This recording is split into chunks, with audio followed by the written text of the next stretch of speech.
Olá, turma, tudo bem com vocês? Seja qual for o horário que você esteja assistindo esta aula, bom dia, boa tarde, boa noite, por que não dizer boa madrugada? Hoje, o nosso tema, mais uma aula de ética jurídica, é sobre honorários advocatícios, certo? Então, vamos abordar as diversas nuances deste tema que muito vocês se interessam, né? Tendo em vista que o advogado é um profissional autônomo, mas, lembrando, que em hipótese alguma, a advocacia deve ser assemelhada, equiparada a uma mercadoria, a uma empresa, a algum setor do gênero mercantil, né?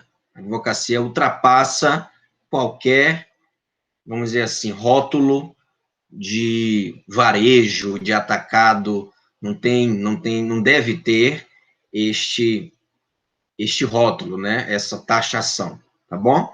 Então, vamos compartilhar, vocês já estão vendo aqui nossa tela, e vamos dar seguimento agora aos nossos slides.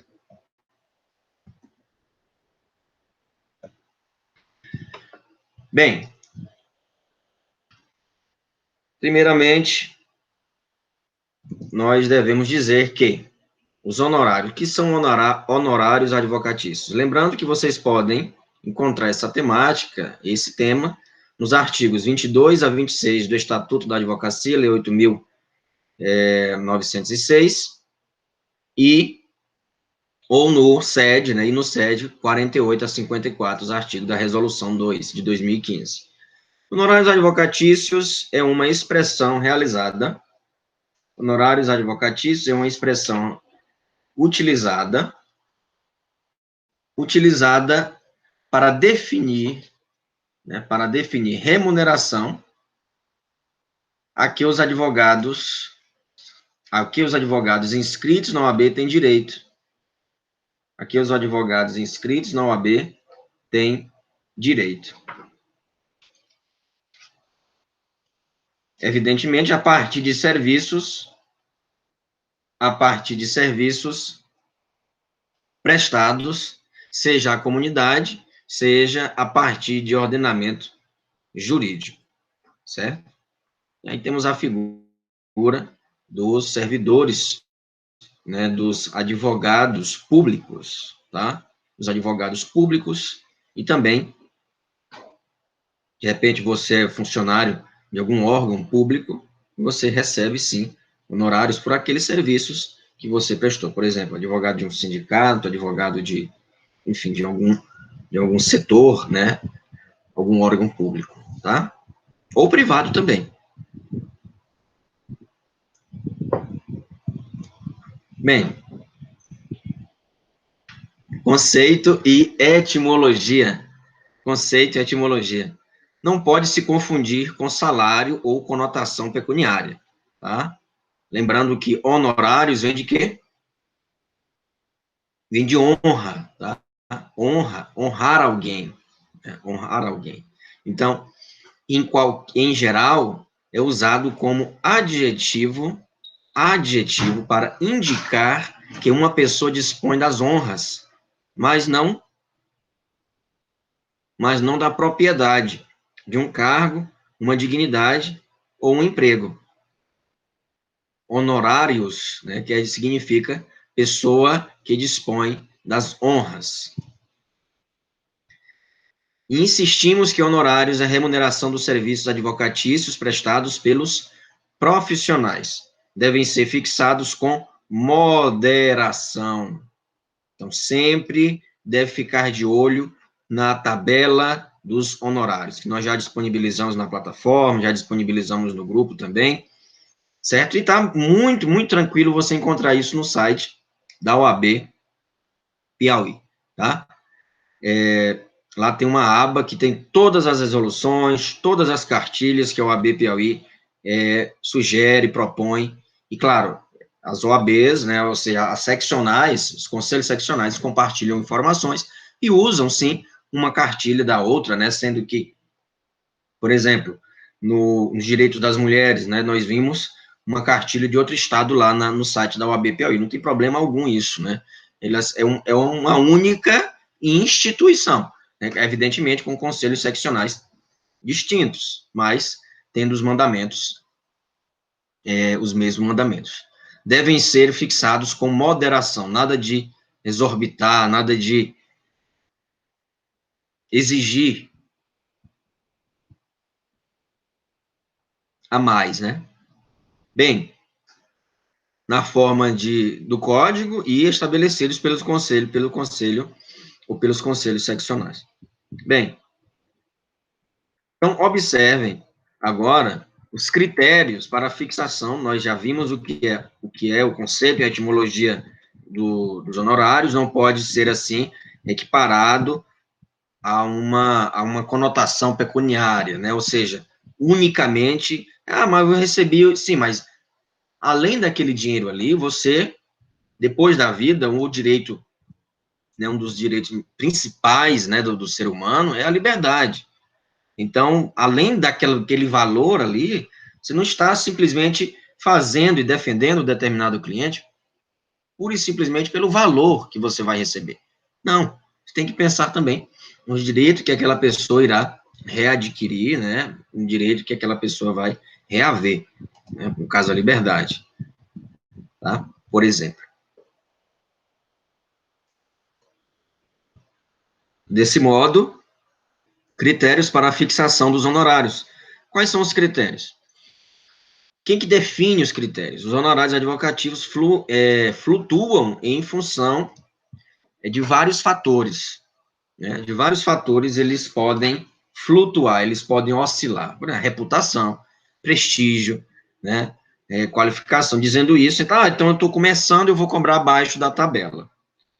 A tabela diz 30%, eu vou cobrar 10%. Não. Isso soa como captação indevida de clientela, né? Captação indevida de clientela. Você tem que seguir sempre a tabela, né, o que disponibiliza ali o Conselho Seccional, né, o AB Piauí, tá? No nosso caso. Existem, mas, por exemplo, você faz parte, já tem uma carreira consolidada, faz parte de uma advocacia, um escritório, uma sociedade muito famosa, né, muito famosa. E aí? Evidentemente que você deve, né, aumentar, né, de acordo com o seu prestígio, de acordo com a quantidade de causas, a sua especialidade. Pô, você já tem mestrado, você já tem doutorado, entende? Você já é reconhecido no mercado de trabalho. Isso oscila muito, né? Flutua muito, tá? Mas sempre fixados com moderação, atendidos os elementos seguintes: a relevância, o vulto, a complexidade, a dificuldade das questões versadas. O trabalho, o tempo ali que você vai investir, né, na causa, a possibilidade de ficar com o advogado impedido de intervir em outros casos, não quero exclusividade, então, e aí, os outros casos, você vai ter exclusividade, você quer minha exclusividade, então você vai ter que pagar por um valor a mais, né, porque eu vou ter que parar nas outras causas, interromper as outras causas que eu tenho, ou não pegar mais causas, para me dedicar mais a esse caso. Isso tudo de acordo com a complexidade do caso, né? Ou desavir, né? O desavir com outros clientes ou terceiros. O valor da causa, ou seja, dispensar, né? É a condição econômica do cliente, pode ser também, você pode aumentar ou reduzir, vai de acordo com a condição também da causa e do cliente. Né? Você não pode simplesmente dizer que, não, isso aqui é igual para tudo, ainda mais na nossa região, né? Em nossa região que as pessoas mais procuram, assim, a advocacia,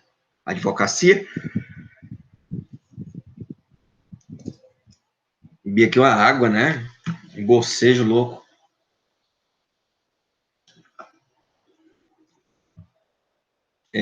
Advocacia justamente são as mais humildes, né? Questões previdenciárias, aposentadoria, né, rural, nem pessoas que moram, né, na zona rural.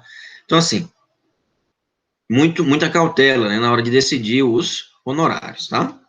O caráter de intervenção, conforme se trate, né, se trate de serviço a cliente eventual, frequente ou constante, isso depende. Se for um cliente, é seu cliente, já participou de outras causas, né, não tem por que ali você exorbitar, né, já é seu cliente, você já tem uma proximidade com ele, né, já conhece ali vamos dizer assim, os casos, ou até mesmo, ele frequenta bastante seu escritório, então, por que não, né? Vamos dizer assim, um atendimento depois que a causa, tem muitas vezes ocorre isso, né? Quando já é um cliente fixo, não, se nós ganharmos, você me repassa os meus honorários, né? Vamos ver esse tipo de honorário, tá? Bem, então, existem vários, né? Vários no sentido de 3 somente. Cota litis, os convencionais, honorários convencionais, cota litis e os sucumbenciais, tá? Que é a parte que perdeu que vai pagar. Então, a competência do profissional, né? Então, não dá de comparar. Um advogado tem 20 anos já na determinada causa, você está começando agora, então não tem como você já começa a chegar e emplacar a mais 50%, não. Tá? Tem que ser cobrado com moderação. Isso vai muito do bom senso também, é claro, da pessoa, tá? E tem que ser honesto, você tem que falar para o cliente, olha, tenho que receber, isso tudo tem que ser... muitas pessoas, às vezes, os advogados ficam sem receber, mas por quê? Porque foi apenas aqui, ó, um aperto de mão. Tem que ter o papel, tem que ter o contrato, né? É importantíssimo o contrato. Nada de... Principalmente em cidade pequena acontece muito isso, né? As pessoas não fazem contrato e acabam que podem ser prejudicadas depois. Bem, honorários contratuais, ou convencionais, ou pactuados. Livremente pactuados entre advogado e cliente, embora não seja requisito legal ou legalmente imposto, né? Legalmente imposto, ou seja, o contrato deverá ser escrito. Não tem nada que impeça de você tem uma proximidade com o cliente, ó, precisa um contrato, não precisa, vamos acordar verbal. Tudo bem, agora aguente também as consequências. E depois, se o cliente alegar que não tem nada escrito e não pagar, e você vai ter que, aí gera um transtorno, né? Então, é bom, via de regra, é bom sempre o escrito. Inclusive, no artigo 48, caput do Código de Ética e Disciplina da OAB, da advocacia, visto que confere maior segurança jurídica, você tendo o contrato escrito. E, claro, isso, né, implica também na inadimplência, né, quando você tem um contrato, constitui-se em prol, né, do advogado em título executivo extrajudicial, artigo 24, caput do Estatuto. Todavia, não há proibição do contrato seja entabulado verbalmente. Não há proibição, tá? Por exemplo, se você for perguntado e abordado, não há proibição. Não há. Agora, por favor, né? Acho que é importante o contrato. Nós estamos trabalhando com lei, então não é o disse-me-disse. Tem que estar lá escrito. Onde? Quais são as provas? Cadê? Assinou? Tem assinatura? Meu cliente não sabe. Usa digital, não tem problema. Tá? Porque você vai ficar de posse com uma procuração dele. Você vai ter que manusear aquela delimitação que o caso está. Por exemplo, vai ter que manipular ali o CPF, RG, você vai ter que estar sob os domínios dos documentos do cliente, e você precisa de uma autorização dele. Então, na hora de assinar a procuração, tem que também assinar ali um contrato dizendo, né, estipulando quais são, o que é de fato do advogado, o que é de fato do cliente, se vai prestar contas depois. Isso tudo tem que estar acordado no contrato e explicado para o cliente. Tem que explicar, tá? Bem, artigo 48, parágrafo 1º do SED. Contrato de prestação de serviço não exige forma especial. Deve estabelecer valores do contrato, forma de pagamento, que inclusive no próprio CED, é importante vocês lerem o CED, porque o CED de 2015 é uma resolução, né, resolução 2 de 2015, que ela vai atualizar, vai modernizar, assim, o estatuto, né, colocando, assim, o cartão de crédito, a questão da publicidade, redes sociais, né, e, claro, a forma de pagamento pode ser cheque, pode, que não é utilizado mais, tanto assim, né, mas ainda se utiliza. Mas tem ali uma máquina de cartão, você pode ter uma máquina de cartão, que é a forma de pagamento mais usual hoje em dia. Inclusive, você pode parcelar até o pagamento, não tem problema algum, tá? Muitos advogados fazem isso, para não ficar no cheque. O cheque é um recurso, é um instrumento que é bom, possibilita você comprar ali, você tem um dinheiro, né? Você está ali, mas 30 dias você vai, de repente o cheque não tem fundo, o cheque é cruzado, você não vai ficar impossibilitado ali de movimentá-lo. É um problema, né? Então, eu particularmente deixei de usar, né? Deixei de usar cheque. Eu usava, mas deixei de usar porque, às vezes, de fato, você marca ali o depósito do cheque para o dia 30, mas só recebe dia 10. Aí você vai ter que ir ao banco, vai ter que conversar lá com a pessoa, né, que aceitou o cheque, enfim. Então, é um transtorno, né? Então, evita esse tipo de transtorno com cartão, simples. Tá? Qual a abrangência do contrato? Qual a abrangência do contrato? Qual o limite de jurisdição do contrato? Plenos poderes? Vai dar plenos poderes ao advogado? Não. Então, vai se delimitar, por exemplo, uma causa de uma telefonia, de uma empresa de telefonia, de telefone. Tá, então só vai manipular e tem que estar expresso no contrato isso. Né? Ou então, a questão de um aluguel, né, de um apartamento, de um aluguel, uma situação mais civil, tudo bem, então vai atuar nesse. Agora, se for algo mais, né, que implica outros bens, né, que você vai ter que ter mais liberdade, aí tem que, no contrato, tem que estar especificado como deve encerrar o mediação, transação, o acordo. Pode ser transação, pode ser acordo, o advogado tem autonomia para realizar um acordo em seu nome, você tem que estar tudo bem, muito bem explicado ali, tá? Sim, professor, mas eu tenho uma questão, né, que sempre causa problemas, de certo modo. Por exemplo, tem uma pessoa que resolveu a causa, te procurou, né, você como advogada, ou advogado, te procurou, e esse cliente, 2 meses depois, resolveu a causa com a outra parte. Mas você já tinha ali protocolado, já tinha, né, feito todo um processo de jurisdição enfim, dessa causa, e essa pessoa entrou em acordo. Não entra em acordo, doutor. Não vou precisar mais do seu serviço. Opa, mas esses 2 meses que eu passei movimentando o seu processo, e esses 2 meses que eu passei movimentando o seu processo, você entrou em acordo? Sem o meu consentimento. Você não entrou, você não conversou comigo. Não, eu vou ter que receber os meus honorários pelo tempo trabalhado. Eu trabalhei durante 2 meses para você. Te expliquei, gastei tempo, investi tempo aqui no meu escritório, né, tem todo um processo, te acompanhei lá no fórum e tal. E aí? Não, de forma alguma, eu vou ter que receber por esse tempo? Sim, o advogado tem todo o direito de receber seus honorários. Ah, mas não precisei de você para entrar em acordo. Não importa, não importa, né? Por isso que é sempre bom e sempre alertar o cliente, olha, tudo que você for fazer, não faça nada sem o meu consentimento, sem antes conversar comigo, né? Porque a parte técnica é você. Aí o cliente se acha no direito, né, de certo modo, de ultrapassar, assim, o seu conhecimento, né, de poder agir de maneira até arbitrária, né, sem o seu consentimento, eu vou ali, não preciso do advogado, já peguei ali a manha. Pegou a manha? Tá bom. Pegou a manha, então você vai agora ter que pagar também por esse tempo, né, que eu investi no seu processo, né. Sempre é bom deixar claro para o cliente, olha, se você for fazer qualquer acordo, me comunique, vamos conversar, não faça nada por impulso, tá? Então, artigo 49 do Código de Ética, o advogado deve pautar-se pela moderação, insistimos nisso, né?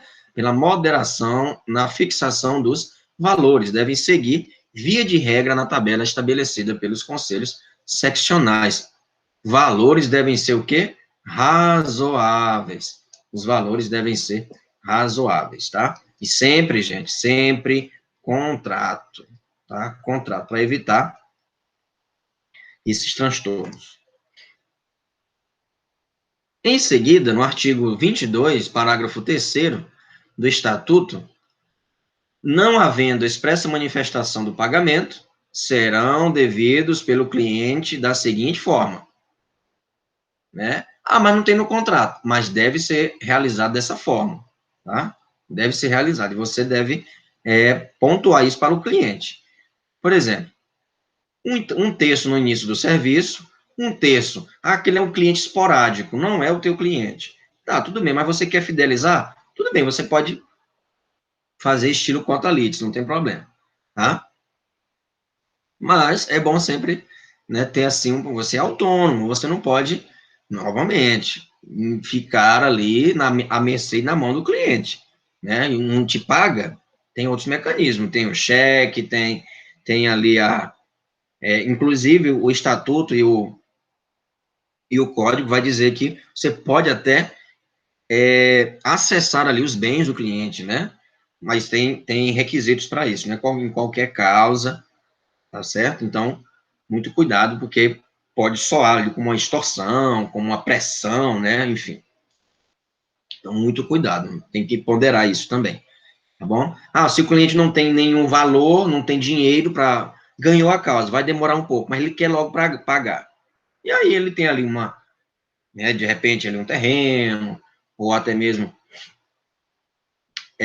um carro, ou, enfim, você, o pecuarista acontece muito isso, uma vaca, um cavalo, alguma coisa do tipo, acontece muito, né?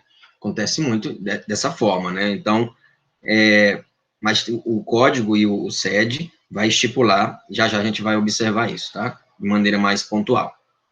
Um terço no início do serviço, e, claro, um terço até a decisão de primeira instância.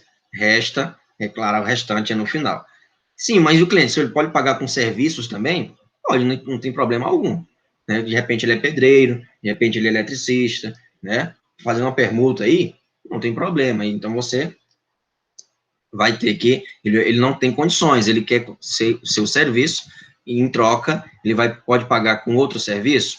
Não tem problema, tem que ver, como eu falei, aqui pode acontecer muito, principalmente em cidades pequenas, né, em cidade que vamos dizer assim,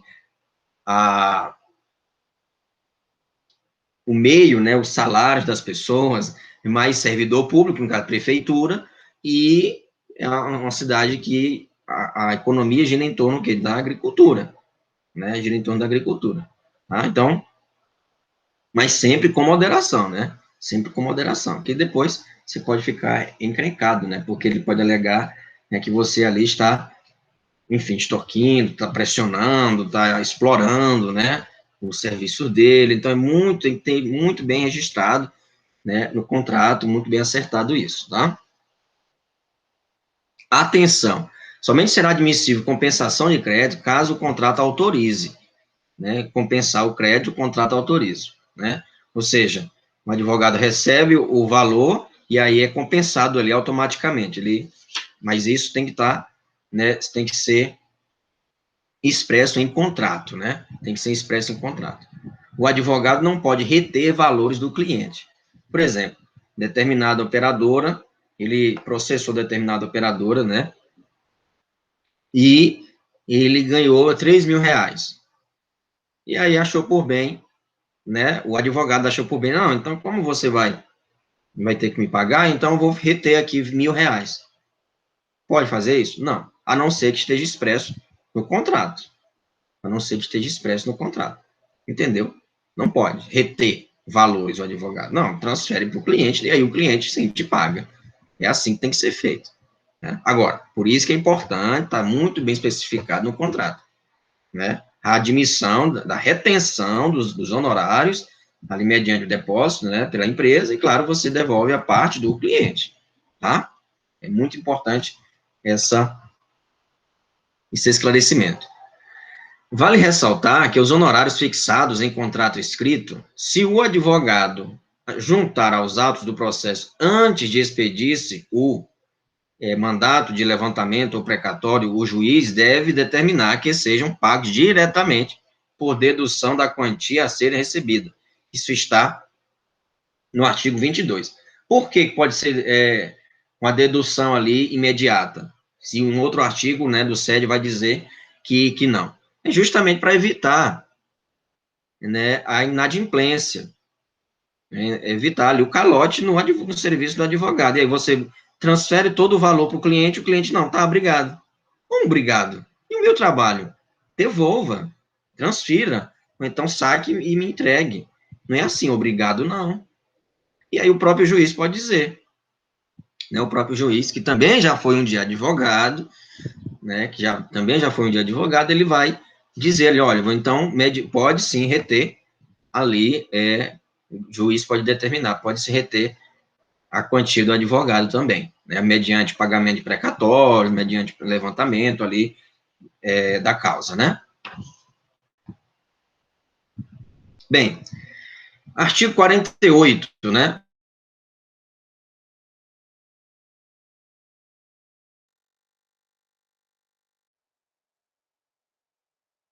e o parágrafo do quanto mínimo, né, do quanto mínimo estipulado pelas tabelas de honorários dos conselhos seccionais, certo? Então, não pode haver, assim, né, a diminuição a bel prazer do advogado, né, dos honorários. Artigo 48, né, artigo 48, se ele quiser fazer caridade, se ele quiser fazer, vamos dizer assim, exclusivamente para o bem, ele deve o quê? Ele deve fazer o quê? Isso mesmo, pro bono. É frequente pro bono? Não é frequente. É eventual, tá? É eventual, tá certo? E não pode, de forma alguma, ser assim, uma prática para enobrecer e tal, a figura do advogado ou do escritório da sociedade. Artigo 48, parágrafo 3º do SED. Despesas como contratação de profissionais de áreas específicas ou de área diversa, como contador. Por exemplo, você não é tributário, mas tem um contador ali que é tributarista, ele entende muito bem de direito tributário, tá? Que é o contador. Ótimo, então vou unir o útil ao agradável, eu posso contratá-lo. Poderá o advogado reter o valor mediante comprovação documental. Olha, eu contratei esse profissional por R$ 600, mais os meus honorários dá 1.600. Um exemplo, né? Estou dando um exemplo. Mas e aí, você não comunicou ao cliente. Vai ter que desembolsar todo esse valor, além dos seus honorários, então você vai ter que tirar dos seus honorários, porque você não comunicou ao cliente. Isso tudo tem que estar muito bem documentado, tudo tem que estar esclarecido ao cliente, tá?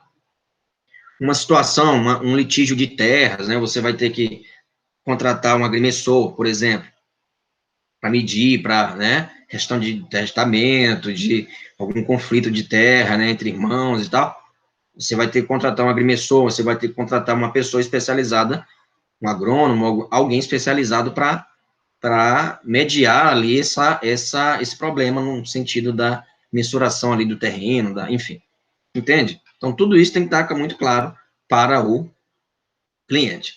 Artigo 48, né, contratar outros profissionais deve estar estabelecido em contrato e comunicar ao cliente e, claro, apresentar ali o documento que comprova essa contratação. Artigo 48, parágrafo 5º, solução extrajudicial. E a solução extrajudicial, o cliente deve pagar os honorários? Novamente, só para reforçar, né? Aquela situação que eu disse que o cliente firmou um acordo sem o consentimento do advogado, sem intervenção do advogado, né, ou seja, por livre e espontânea decisão do próprio cliente, ele foi lá, conversou e deu tudo certo, né, resolver o litígio, e aí ele deve pagar os honorários até então, ou seja, o serviço do advogado, pode, não somente pode, como deve fazer, né, como deve fazer. Então, embora o litigante tenha resolvido o problema, né, que já tenha sido judicializado, os honorários permanecem e devem ser cumpridos. Não importa, 1 mês, 2 meses, não tem problema. Agora, é claro, e aí, por exemplo, né, uma semana. Não, rapaz, não tem problema, ali, né, foi judicializado, você resolveu, eu quero fidelizar também o cliente, não tem problema, ali foi só uma semana, foi judicializado, mas que bom que você cumpriu, né, que nós resolvemos, não tem problema algum, tá? Agora, se gerou um problema, se gerou um grande trabalho para você, por que não você não pode cobrar por isso? Tem que cobrar sim. Lembrando, você não é servidor público, o advogado não é servidor público ali, né? Desde que não um defensor público, você é CLT, você é um profissional autônomo, né? Você é uma pessoa jurídica, sobrevive do seu trabalho, não pode deixar para lá, senão você vai ficar sem, né, a provisão ali, sem o alimento, né? Então, tem que ser firme na sua decisão. Né? Não, tem que receber. Vamos lá. O que é que o senhor pode me adiantar desses serviços que eu propus para o senhor? Foram 2 meses. Quanto foi aí o contrato, a solução que o senhor fez? Né? Então, de certo modo, ele está ultrapassando ali a sua fronteira, né, de cliente para ir tomando a frente, né, de advogado, de mediador. Tudo bem, que bom que aconteceu. Agora, eu quero minha parte no sentido do trabalho que eu já prestei.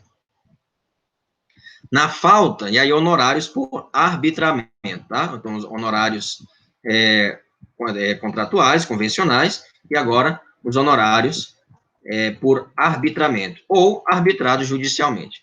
Na falta de estipulação ou de acordo, arbitramento deve ser, né, opta-se, evidentemente, pelo arbitramento judicial, né? E, claro, esse arbitramento deve ser compatível com o trabalho e o valor econômico em questão. Isso está no artigo 22, né, 22, parágrafo 2º do Estatuto.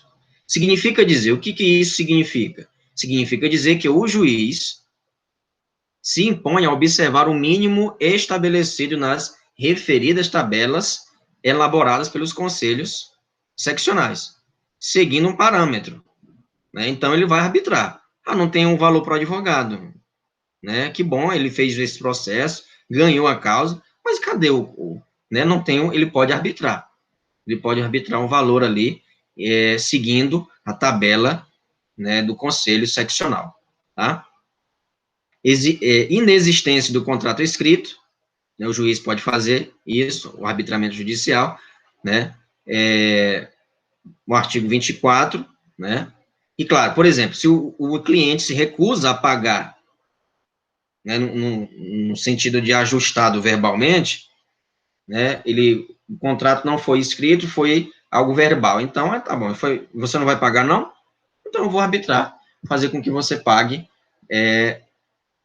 mediante, assim, um arbitramento judicial. É melhor nós entrarmos em um acordo, isso foi acordado, isso nós pegamos na mão aqui, o senhor veio aqui, ou a senhora, e a causa está ganha. Agora, o senhor disse que não vai pagar, porque, não, mas foi pouco, não importa se foi pouco.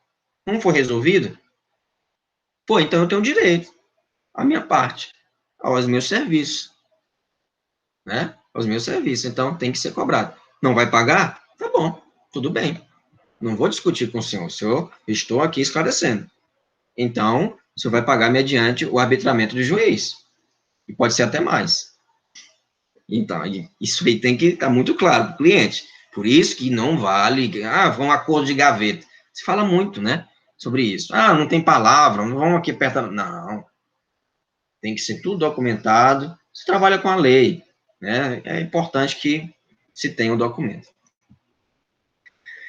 Bem, que bom que há agora os honorários sucumbenciais, né? Os honorários de sucumbência. Sucumbência, o que é? Pessoa sucumbiu, alguém sucumbiu, uma causa sucumbiu, ou seja, derrotada, né? A derrota de uma das partes do processo. Cuidado. A verba sucumbencial pertence ao advogado ou à advogada. Não pertence ao cliente. Muitas pessoas confundem. Ah, não, então vamos juntar aqui, vamos dividir, ou então vou dar a sua parte. Não, não tem parte aqui. É exclusiva, a sucumbência aqui, os honorários de sucumbência é exclusiva do advogado. O cliente não participa desses honorários aqui, não. De forma alguma. Suponhamos, a causa, você ganhou a causa, um determinado litígio, causa trabalhista. E aí, o cliente ganhou 5 mil reais. Ele vai ter que pagar seus honorários convencionais ali, como vocês, né, 30%. Né? Pagou? Ok. E aí o juiz determinou os honorários sucumbenciais. Ou seja, a parte perdedora é que vai pagar para o advogado, além dos honorários. O cliente já acertou. Se fala mais de honorários convencionais aqui. Agora, os honorários sucumbenciais são os honorários que a parte perdedora paga ao cliente. Compreendeu, né? Então, não se podem confundir honorários que saem do bolso do cliente com honorários sucumbenciais, que saem do bolso da parte vencida. Os honorários sucumbenciais, os honorários são cumuláveis. Isso pode ser, então o cliente pode me pagar, ele vai, pode não, né? Ele deve me pagar, ok. Ótimo, 30%. Foi acordado, né? Se nós ganhássemos, você ia me pagar 30%, ok? Ok. E os honorários sucumbenciais que você vai receber? A justiça não vai te pagar? Por que eu tenho que te pagar? Opa, ali não é você que vai pagar. Não é o cliente, o teu cliente ganhou, não vai pagar. Os honorários você já recebeu. Você vai acumular honorários. Vai acumular mais ainda os sucumbenciais. Bom, né? Que bom que existe, porque realmente tem causas que dá muito trabalho, que é um desgaste, né? Leva 2, 3, 4 anos. É um desgaste para você.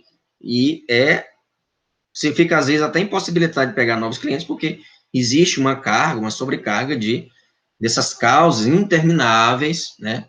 Intermináveis que você deve, enfim, né? De certo modo, não vai pegar outras causas, porque tem um acúmulo de trabalho, né? Em causas pendentes.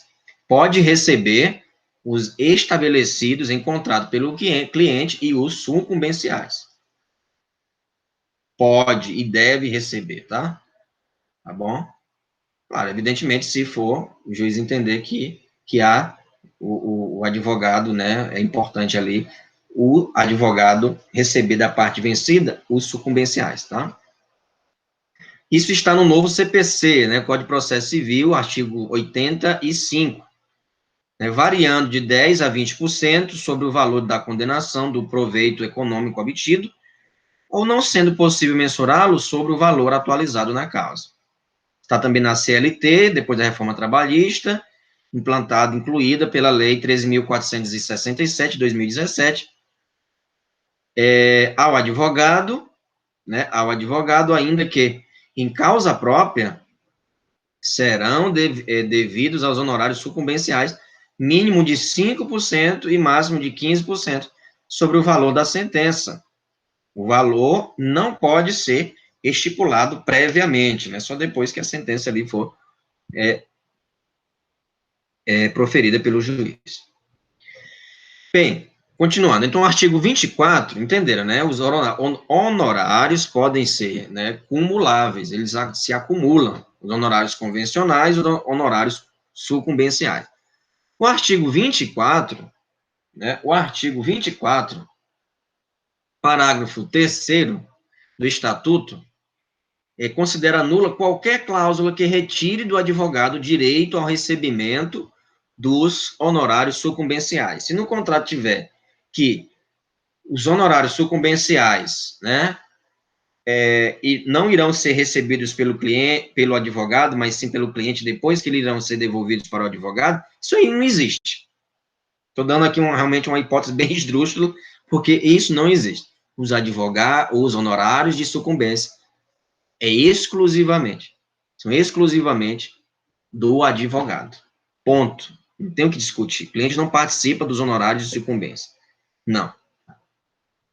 Então, uma ADI, né, vale ressaltar que uma ADI, a Ação Direta de Inconstitucionalidade, 1194, reconheceu inconstitucional o referido dispositivo que haja visto o acordo, né, em sentido contrário, quanto à destinação da verba sucumbencial, né, apenas um entendimento do STF, né, um entendimento que, através da ADI 1194, tá?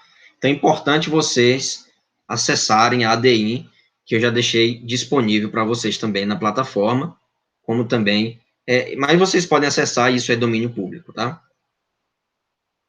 Tem que saber pesquisar no STJ, no STF, tá bom? Tem que ir direto à fonte, né? Parar de ir em sites secundários e aprender a manusear esses sites técnicos, tá?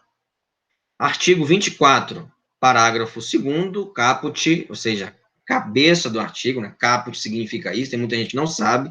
Caput, ou seja, né, o cabeçalho, executados pelo advogado, direito autônomo, né? Direito autônomo, expedição de precatório, requisição de pequeno valor, tem diferença em precatório e requisição de pequeno valor, em seu favor, quando a parte vencida for a fazenda pública, né, poderão ser executados pelo advogado, sem um direito autônomo, e, claro, uma expedição, assim, diante de precatórios e requisição, né, de pequeno valor, tá?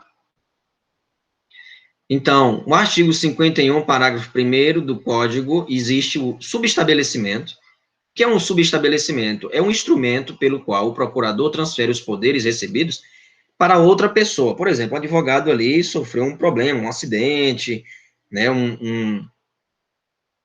contraiu Covid, um exemplo, né? Tá, contraiu Covid ou outra enfermidade, não está impossibilitado ali de sair, está em quarentena. Ele vai ter ali transferir os poderes, né, dos processos ali dos seus clientes para outro colega. É um instrumento pelo qual o procurador transfere os poderes recebidos para outra pessoa, que irá substituí-lo na prática dos atos em nome do outorgante originário, tá? Então, artigo 51, parágrafos 2º e 3º do SED, conflitos entre advogados envolvendo divergências sobre valores a serem partilhados de honorários sucumbenciais, OAB, e os tribunais de ética são os mediadores aí desse conflito, né? O Tribunal de Ética da OAB é o mediador desse conflito, diante de, por exemplo, e aí o outro advogado ficou bom, e ele reassumiu as causas, e aí está questionando os direitos, criou um conflito entre os colegas, né? Questionando ali o direito do advogado em receber também valores. Então, vai para o Tribunal de Ética. Se não entrou em acordo, vai para o Tribunal de Ética e ali eles vão resolver, vão analisar os casos, tá? Mas uma boa conversa resolve, tá? Vamos evitar litígio, vamos evitar sempre, né? O acordo é a melhor saída. Claro, evidentemente, se não tiver, pode-se conversar em outra instância, né? Em outra, ao que o cliente obtém, né? Ao obtido pelo cliente, a resolução da causa. Contratei uma advogada e ela deixou bem claro no contrato, ela me explicou, olha, só depois que nós ganharmos, que aí assim você me passa os valores. Pode ser? Ah, tudo bem. Então não paguei nada ainda para ela, dando um exemplo. Não paguei nada ainda para ela somente quando o caso foi encerrado e nós ganharemos, vamos dizer assim, né? Pressupõe que nós vamos fazer de tudo, né, para ganharmos esse determinado caso, e aí vai ser repassado para o advogado seus honorários, 30%, né, do que eu receber. Entendeu, né? Porém, é um contrato de risco, né? A cota litis, o artigo 50 do SED, do Estatuto, é um risco para o advogado, né? Porque, de repente, ele pode ter um trabalho imenso e, de repente, perder. E aí é uma frustração, né? Ele vai investir o tempo ali e os ganhos do advogado superiores ao cliente, ele pode, então, investir o tempo, só para encerrar esse raciocínio, investir o tempo e não vai ficar ali sem O que mais acontece é isso, né? A questão da cota litis, tá? O que mais acontece é isso. Vocês perguntarem a qualquer colega, a qualquer professor da faculdade, eles optam geralmente por isso, né? Porque às vezes as pessoas não têm dinheiro ali para dar entrada, um terço ali da causa, por exemplo. Ganhos do advogado, ganhos do advogado superiores do cliente. Locupletamento ilícito, infração ética, né? Ganhos do advogado superiores do cliente. E aí podem ser, o advogado pode ganhar mais do que o cliente. O nome disso se chama locupletamento ilícito. É uma infração ética. Não, é claro que não. O advogado não pode ganhar mais que o cliente. No artigo 50, parágrafo 1º, êxito da demanda se a causa do advogado for bem sucedida. Se a causa do advogado for bem sucedida, este receberá os honorários. Caso contrário, embolsará o prejuízo. Apenas em último caso, o advogado participará de bens do cliente. Como nós falamos no início da aula, né, de repente o advogado, o cliente não tem como pagá-lo, então aí, né, pode entrar em um acordo ali, né, tem uma moto, né, tem enfim, um carro, um velho, né, alguma coisa do tipo, e o advogado entra com a contrapartida e ele quer o carro. Acontece muito, né, apenas em último caso, o advogado, em último caso, pelo amor de Deus, né, não vai exigir do cliente fazer ele vender a casa para poder te pagar, não. Isso é crime. Muito cuidado. Em último caso, perdeu a causa, mas o senhor tem que me pagar, porque eu trabalhei. E calma, peraí. Mas você acordou com ele, alguma coisa do tipo? Não, então pronto. Aí porque o cliente é humilde, você vai fazer isso? Você vai querer enrolar o cliente? Olha o juramento que você fez. Defender a justiça, isso é justo? Então, muito cuidado. Então, apenas em último caso, e tem advogados que, infelizmente, né, exigem, cobram, né, do cliente, mesmo ele perdendo a causa, né, sendo que se aproveitam ali vamos dizer assim, vulnerabilidade por falta de conhecimento do cliente, né. Então, apenas em último caso, o advogado participará de bens do cliente como forma de ter seu trabalho remunerado. Em último caso, em última instância, como eu falei, ganhou a causa, ótimo, que bom. Mas eu não tenho dinheiro, eu queria pagar o senhor foi muito bem, eu vou receber, mas vai demorar um pouco ainda. Tá bom, então vamos entrar em um acordo aqui, o que o senhor pode me oferecer? Aí entra em um acordo. Mas isso aí é conversado. Não é nada obrigando o cliente a pagar logo, não, o senhor pode esperar, não tem problema. Isso tudo é conversado, pessoal. Vocês vão ser advogados e advogadas. Não façam isso, não cometam o oposto, injustiça. Né? Honre o nome, né, advogado. Honre os pais da advocacia, tá? Não faça isso, não coaja o cliente a pagar o que tem que pagar não, tá? Em resumo, primeiro, né, e a gente está no artigo 50, 34, leiam, né? Tem que ler o Código, o Estatuto e o livro de Trigueiros também, o Manual de Ética Profissional do Advogado. Olha só, devem ser representados por pecúnia, dinheiro, né? B, será vedado o pagamento dos honorários com bens, olha só, com os bens do cliente, exceto em casos excepcionais, exceto em casos excepcionais. Então, muito cuidado com isso, tá? Porque se não encrencado vai ser você. Vai ter que obrigar o cliente, vai forçar o cliente a vender a casa, vai vender o carro, vai vender as terras dele para poder te pagar. Que é isso? Acabar com o patrimônio do cliente? Não, não pode ser assim. Os honorários, incluindo os de sucumbência, não podem superar os ganhos do cliente. Os honorários, incluindo os de sucumbência, não podem superar os ganhos do cliente. Tem advogado que quer enricar a todo custo. Calma, pessoal. No primeiro ano de advogando que você vai enricar, não. E a intenção não é essa, não pode entrar na advocacia pensando que vai enricar, porque está indo contra não tem problema algum você ter uma estabilidade. Ótimo. Mas você não pode entrar nesse universo, né, de proteção à justiça com esse pensamento mercantilista, com esse pensamento empresário. Advogado não é empresário. Se você entrar, então não seja advogado.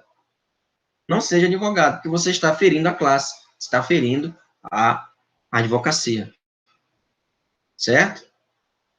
Bem, continuando. Algumas disposições, né, algumas peculiaridades, né? Então, nós vimos o contrato, os honorários convencionais, nós vimos os honorários sucumbenciais e nós vimos também os honorários, aliás, a cota litis, né? Que é uma forma de honorários posteriores, né? Os honorários irão ser pagos posterior, vamos dizer assim, a causa ganha, tá? Então, existem 3 momentos para o pagamento. Primeiro, 1/3 no início da prestação do serviço, né? E aí, claro, vocês podem retomar os artigos mencionados anteriormente, tá? A execução dos honorários, a execução dos honorários até ser proferida a decisão, mais 1/3 em primeiro grau, e um outro 1/3 no final. Para não ficar fracionado assim, você pode combinar e ser só no final. E aí a cota litis, né, depois da ação ganha. Ou até mesmo, você pode, se for uma consulta, geralmente a consulta paga-se R$250, né? Em Barreiras, Bahia, cerca de R$250, né? A consulta. Mas, às vezes, não cobra por justamente fidelizar o cliente, por ser uma oportunidade ali do cliente ali ficar, né? E já entrei no escritório de advogada que tinha lá a placa, consulta R$250. É uma consulta, você vai prestar um serviço, tá? E aí ela falou, olha, a consulta aqui é 250. Agora, no entanto, vamos fidelizar conosco, né, a determinada causa, e aí você vai seguir conosco, não paga a consulta e tal. Não tem problema, né? E aí a conversa fluiu, né? E como fluiu, houve esse interesse da minha parte em continuar, eu não cobrou a consulta e foi a cota litis, né? Ou seja, depois da causa ganha, tá? Entendeu? Não vou entrar em detalhes, não, tá? Então, a eficácia executiva. Os honorários fixados judicialmente e o contrato de honorários figuram título executivo. Este de natureza extrajudicial independe de ser assinado por testemunhas, tá? Independe de ser assinado por testemunha. Então, artigo 24, parágrafo 1º, do Estatuto, a execução dos honorários de sucumbência e por arbitramento, ou seja, juiz, né, vai determinar, pode ser promovida nos mesmos autos da ação em que tenha atuado o advogado, se assim lhe convier. Tá? Então, não precisa outra ação, né? Não pode ser na mesma ação, tá? Bem, muito importante destacarmos aqui o artigo 24 e, claro, a súmula vinculante 47 e a CPC, o artigo 85, parágrafo 14. Os honorários advocatícios, né, os honorários advocatícios contratuais por arbitramento, sucumbência e, claro, os créditos privilegiados que podem ser em concurso de credores, falência, recuperação judicial, insolvência civil e liquidação extrajudicial. O que diz agora o CPC? Os honorários constituem direito do advogado e tem natureza alimentar. Pessoal, é a manutenção da vida ali do advogado. Não tem como ele não pagar e não cobrar o cliente. Não cobrar. Ele vai ter que cobrar. Uma forma disso pode ser por arbitramento ou no sentido de recuperação judicial, alguma coisa do tipo, né? Ou seja, vedada a compensação em caso de sucumbência parcial, né? No caso, o advogado recebeu, então, isso é vedado, é claro, a questão do protesto, né? Porque apenas eu coloquei um conceito que, às vezes, as pessoas não sabem, que é jurisprudência, conjunto de decisões que demonstram, né, posição de uma corte sobre uma matéria. Para isso, é preciso haver repetidas decisões a respeito de um mesmo assunto. Então, jurisprudência, de acordo com as repetições, de acordo com entendimentos, vários entendimentos, então, vira regra, né? Uma regra especial. E o que é uma súmula? Súmula é elaborada com a finalidade de orientar. É um resumo da jurisprudência. Primeiro vem a jurisprudência, depois vem a súmula, né? Exige um procedimento processual para garantir que o entendimento está sendo consolidado e não será alterado a todo momento, né? Não será alterado a todo momento. Então, consolida-se a jurisprudência. E o que é uma súmula vinculante? A súmula vinculante só pode ser editada pelo STF. Obriga magistrados e órgãos públicos a decidirem da mesma forma, tá? A súmula vinculante tem que ser cumprida. E o STF, a decidir da mesma forma, tem que ser aprovada por 8 ministros do STF e deve abordar matéria constitucional, tá? Deve ser matéria constitucional, diferente da súmula, que é uma orientação, que é uma consolidação da jurisprudência, vários entendimentos, consolida-se com a súmula. Já a súmula vinculante só pode ser editada pelo STF e, claro, por matéria, conteúdo constitucional.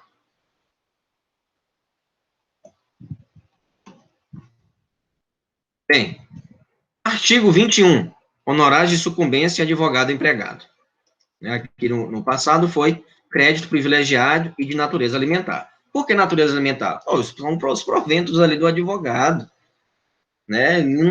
Ele não recebe do Estado ali, não recebe não tem contra-cheque ali, né? Então, eu monto um escritório, estou sozinho, né? Começa ali mesmo, né? Com muito sofrimento, né? Para ter uma carta de clientes, para, né, ter uma consolidação no mercado de trabalho, e aí os clientes vão dar calote nele. E qual é um meio que a justiça vê, e a própria OAB também, e juntamente com o ordenamento jurídico, para evitar isso, né? Existem os honorários sucumbenciais, existe aí, claro, os honorários por arbitramento, os contratuais, o contrato é uma forma de garantir, e, claro, a interferência, né, do próprio juiz pode obrigar, sim, o cliente, ou até mesmo o próprio advogado pode protestar os seus honorários, né, claro. Então, não tem essa... Tá, tudo bem, obrigado. Obrigado? Obrigado não vai pagar a prestação do seu carro, obrigado não vai pagar a sua alimentação, enfim, o seu transporte, né? O seu terno tem que estar bem apresentado nos órgãos, e aí? Tem que... Agora, claro, novamente, insisto, você sabe que o cliente não tem condições, mesmo assim aceitou a causa, e aí você perdeu. Vai obrigar ali o cliente a te pagar, mas você foi pela cota litis. Mas eu trabalhei durante 5 meses, 3 meses, entrou com recurso e tal, ganhou. Não faça isso, não obrigue o cliente a te pagar, porque vai mexer nos bens, poucos bens que o cliente tem. Muito cuidado com isso. Sempre converse, né? Tenha paciência, tá? Para esclarecer o cliente. Tem que ser didático com o cliente. E, claro, nada de juridiquês com o cliente, tá? Artigo 21, STF, e aí, claro, o entendimento do STF, 1194, e o artigo 14 do regimento, né, da OAB. Em caso do advogado empregado, os honorários sucumbenciais devem ser o quê? Divididos, né? Como assim? Mas eu não ganhei a causa? Sim, mas tem os colegas que são sócios. Você está representando um escritório. Você não pode agir, né, por conta própria, embolsar ali os sucumbenciais. Não, lembra dos colegas também, né? Eles fazem isso também com você. Então, os honorários de sucumbência não integram salário ou remuneração, não podendo ser considerados para efeitos trabalhistas, né? Infelizmente, então, efeitos previdenciários, efeitos trabalhistas não integram ali a questão enfim, com relação à carteira assinada, vai ter, não, então você recebeu o sucumbenciais, então não vou te pagar. Não tem nada a ver, né? Então, o empregador vai pagar ainda o salário e eu vou receber, eu vou repartir, dividir, né, os honorários sucumbenciais. Isso está no artigo 21, parágrafo único, como vocês podem observar. Bem, honorários de sucumbência, advogado empregado ou sócio de sociedade de advogados. Artigo 21, parágrafo único,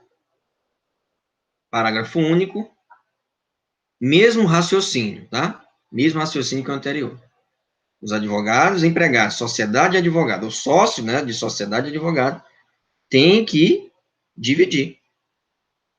Tá bom? Então, não havendo assim estipulação contratual, em contrário, deverá prevalecer a regra especial, ou seja, a natureza disponível dos honorários sucumbenciais. O acordo direto entre cliente e a parte contrária vai continuar pagando os honorários? Sim, insisto nisso. O cliente foi lá, se sentiu o advogado depois que você explicou, de maneira clara. Ele foi lá e, ok, resolvi a causa. Obrigado, doutor. Obrigado, doutor. Eu estou há 5 meses com você e você me ganha a causa. Que bom que você entrou em acordo. Mas e os 5 meses que eu trabalhei? Não, você vai ter que pagar. Você não me consultou. Entende? Não é injusto? É injusto, é claro. Né? Mas eu ganhei tão pouco, sim, mas... Então vamos ver aqui. Eu não vou querer metade, não. Vamos ver pelo, né, proporcional ao tempo que eu trabalhei. Entende? Porque senão vai ser pro bono toda hora. Isso aí vai virar o quê? Uma, uma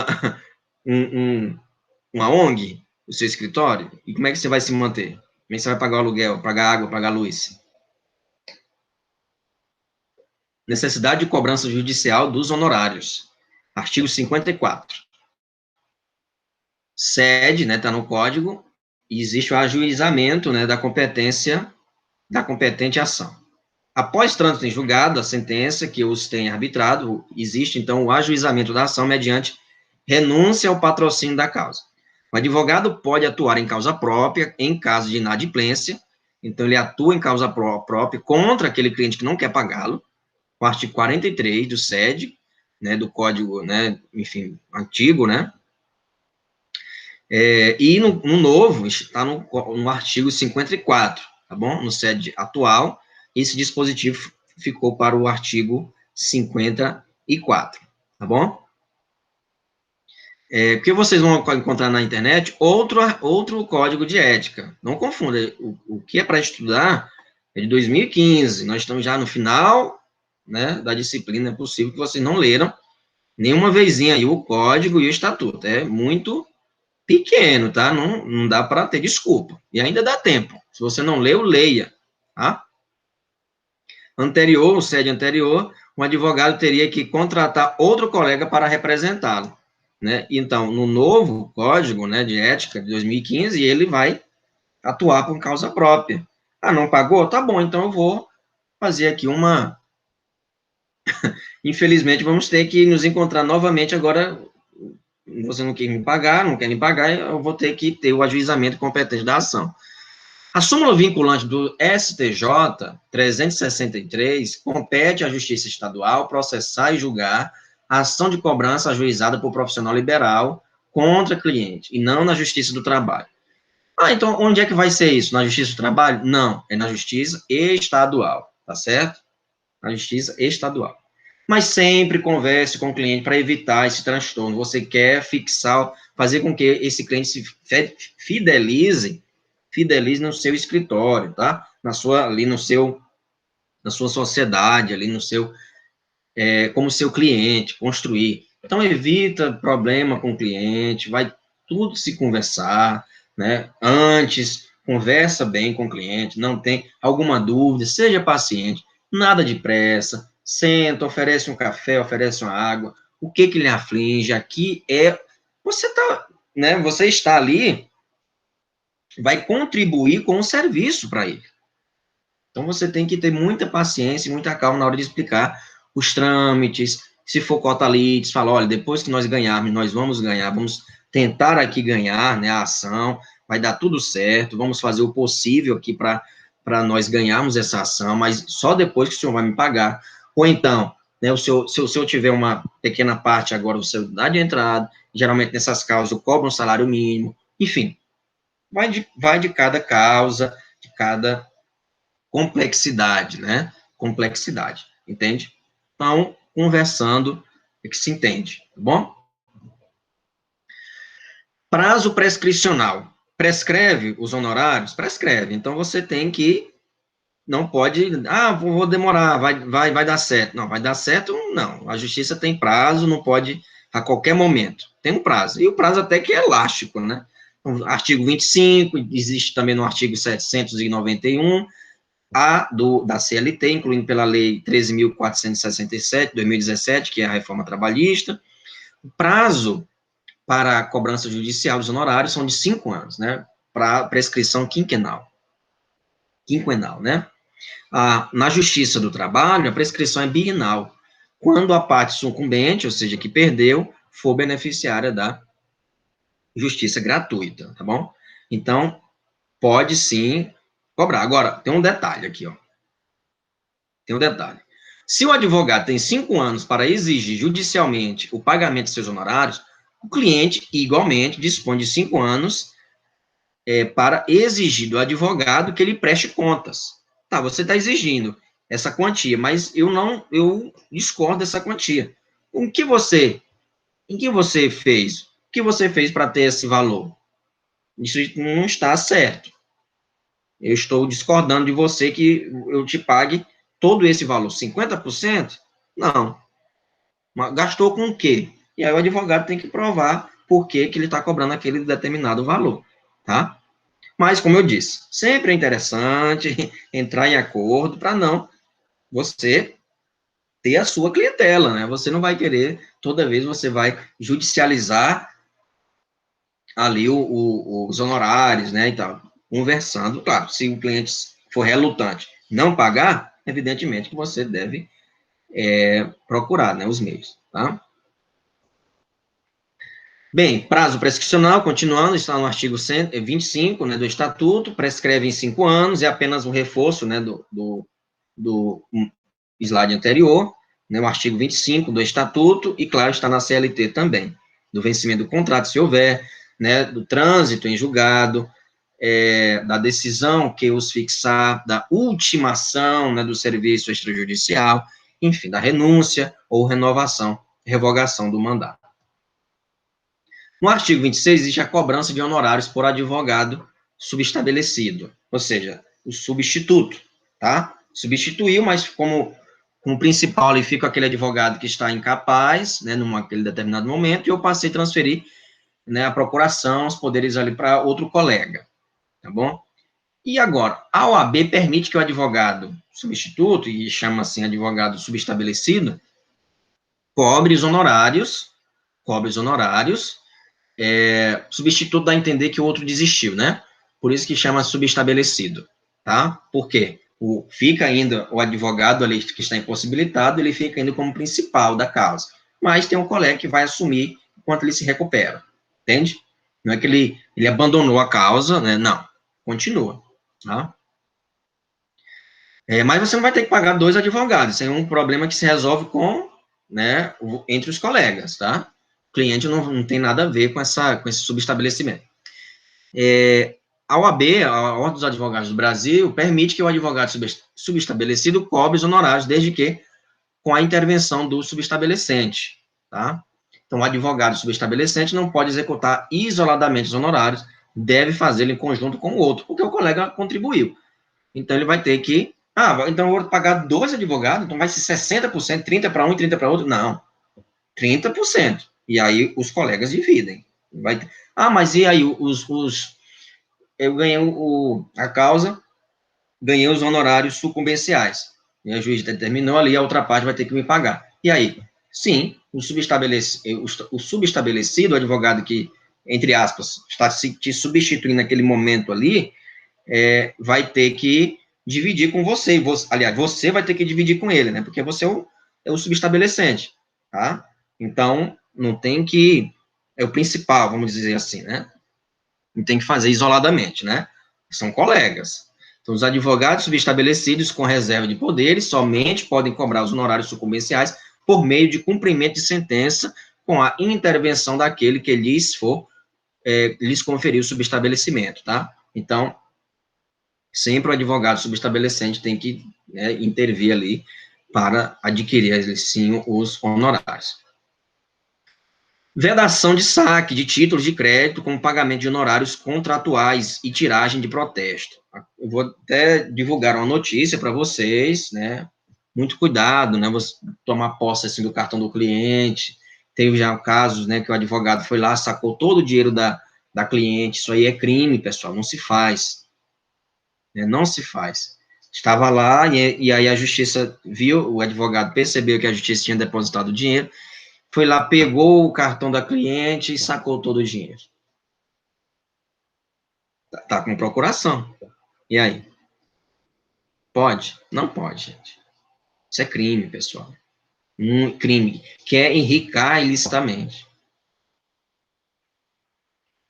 Artigo 52 do SED, o crédito de honorários advocatícios, seja advogado autônomo, seja de sociedade de advogado, não autoriza o saque de duplicatas ou qualquer outro título de natureza mercantil. Não pode protestar, né, duplicado. É uma coisa tão antiga, né, duplicado. As regras não se usam mais. Muitos de vocês não sabem nem o que é uma duplicata. Então, por isso que eu trouxe aqui o que é uma duplicata. Tá aqui a duplicata, né? Cheque, duplicata, esses mecanismos estão caducando, tá? Ou se já caducaram. Eu raramente vejo, assim, pessoas comentando que emitiram cheque, duplicata. É mais para comércio mesmo, né? E o seu escritório não é. Inviabilidade de saque pelo advogado de duplicatas ou outros títulos de crédito de natureza mercantil, como forma de garantia de créditos dos honorários. Não pode. Tá? Você não é uma quitanda, não é um supermercado, rapaz. Então, regras duplicatas. Outra regra é a possibilidade de emissão de fatura, desde que o cliente assim queira, sendo vedada, porém, a tiragem de protesto. Então você aceitou e vai protestar? Não, você só aceitou. Se depois vai protestar, não tem como protestar. Então, evita. Cheque, duplicata, você não está caducando. Por que não cartão de crédito, né? Cartão de crédito, pagamentos honorários podem sim ser feitos por cartão de crédito. Tá onde isso? Olha lá, 53, artigo 53 do SED. É lícito ao advogado ou à sociedade de advogados empregar para o recebimento de honorários sistema de cartão de crédito mediante credenciamento junto à empresa operadora do ramo, né? Enfim, Elo, Visa, não sei, qualquer um, né? A minizinha, faça como preferir, mas não fique sem receber seus honorários. Tá? Parágrafo único, eventuais ajustes com a empresa operadora que implique pagamento antecipado não afetarão, assim, a responsabilidade do advogado perante o cliente, em caso de rescisão contratual, em caso de interrupção ali do advogado, do cliente, né? Novamente, o cliente acertou com a parte, e aí aqueles 5 meses trabalhados, e aí vou ficar sem receber? Não, então vamos acertar, gente, aqui eu te dou aqui 20%, tá bom? Pelo tempo de serviço, então tá bom, não tem problema. Que bom que você resolveu, mas contanto que pague, né, pelo trabalho desempenhado, né, pelo esforço ali seu, né. Honorários advocatícios e assistência jurídica, né, estamos finalizando a aula. Honorários advocatícios, no livro sempre tem questões comentadas, respondam questões sobre os honorários, é um tema que apresenta muitas nuances, como você pode perceber, honorários contratuais, ou convencionais, ou pactuados, honorários sucumbenciais, cotalites, tá? Então, muita atenção. Artigos 98 e 102 do CPC, Código de Processo Civil, os honorários sucumbenciais fixados em desfavor da parte beneficiária da gratuidade, ou seja, pessoa pobre na concepção jurídica do termo, não poderão ser fixados pelo advogado da parte vencedora, né, sem que antes ele comprove a alteração da condição econômica do vencido. Então, a parte ali ele considerou hipossuficiente. Mas aí depois foi comprovado que a pessoa se recuperou economicamente. E aí? Não vai ter que pagar os sucumbenciais? Vai sim ter que pagar os sucumbenciais. você está recuperado financeiramente. Então, o advogado pode sim protestar nesse caso, tá? Desde que provado que ele não é mais, vamos dizer assim, pobre, né, hipossuficiente. Cabe ao juiz sentenciante condenar o vencido ao pagamento da indenização, sem prejuízo do pagamento dos honorários sucumbenciais ao credor, no caso, ao advogado. Então, caso tenha perdido a condição de hipossuficiência em ações trabalhistas, o vencedor disporá de apenas 2 anos subsequentes ao trânsito em julgado para demonstrar que deixou de existir a situação de insuficiência de recursos que justificou a concessão de gratuidade. Então, suponhamos, não, eu não tenho dinheiro para pagar os sucumbenciais, o cliente, a parte perdida, né? Vencida, no caso. E eu sou pobre, né? Não tenho dinheiro. Tá bom, tudo bem. E aí passou um ano, e aí o advogado percebeu, a pessoa não é mais hipossuficiente, não, ela já está de carro novo, ela já está, entende? Então melhorou. Então, tenho 2 anos ainda para protestar, né? Então, esses honorários de sucumbência, eles vão vir para mim. Eu venci a causa, tá certo? Então, temos que observar, tá bom? Temos que observar, tá certo? E, claro, assistência jurídica, né? Lembrando que você é o seu patrão, tá bom? Você não pode, assim, de certo modo, conceber ali o seu escritório como um supermercado, como uma atividade, né, visando somente o lucro, o dinheiro, não. Muita atenção, olha o juramento primeiro, é claro que você vai sobreviver ali dos seus honorários, que você vai produzir ali as causas, através das causas que você ganha, através das consultas, é claro. E aí você tem que fazer marketing, você tem que mobilizar as redes sociais também, e, claro, o nosso próximo tema, um dos próximos temas, vamos falar ainda sobre incompatibilidade, tá? Sobre incompatibilidade, sobre publicidade, tá certo? E, claro, sobre a estrutura da OAB, tá certo? Então, forte abraço e estudem, revisem, é um tema muito importante, honorários advocatícios. Até mais, pessoal.